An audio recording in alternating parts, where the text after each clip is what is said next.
হিন্দু, মমতা জালি হিন্দু। রেড রোডে হিজাব পরে প্রেয়ারে যায়। মমতা মহাকুম্ভকে মৃত্যু কুম্ভ বলে, মমতা হিন্দু ধর্মকে গান্ধা ধর্ম বলে, মমতা জালি হিন্দু। আমি মমতা ব্যানার্জির মতো 30 দিন রোজা রাখার পরে যে নামাজ হয় রেড রোডে, আমি কোনোদিন অন্য ধর্মে পার্টিসিপেট করি। আমি কাউন্সিলর, এমএলএ, এমপি হয়েছি।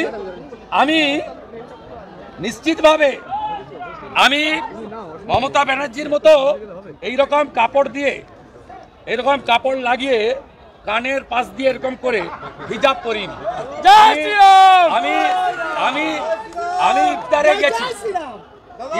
গেছি, ভাত খেয়ে গেছি, এবং টুপি আমি পরিনি।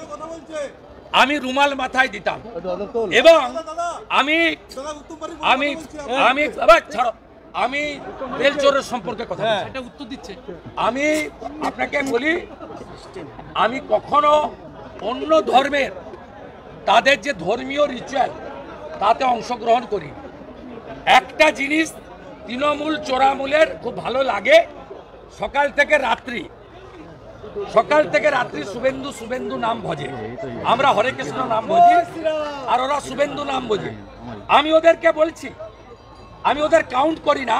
বিধানসভায় হারিয়েছি, এখানে লোকসভাতেও হারিয়েছি, আবার 26-এও হারাবো। আমি মমতা ব্যানার্জি অটল বিহারী বাজপেয়ীর পা ধরে বসে আছে, এরকম 1000 ছবি আমিও কালকে লাগিয়ে দিতে পারি। মমতা ব্যানার্জি লালকৃষ্ণ আদবানির জুতো ধরে বসে আছে, এরকম ছবিও 1000টা আমার কাছে আছে। কংগ্রেস যখন লাথি মেরে তাড়িয়েছিল এই চোর মমতাকে, তখন মহামানব অটল বিহারী বাজপেয়ী আশ্রয় দিয়েছিল 98 সালে।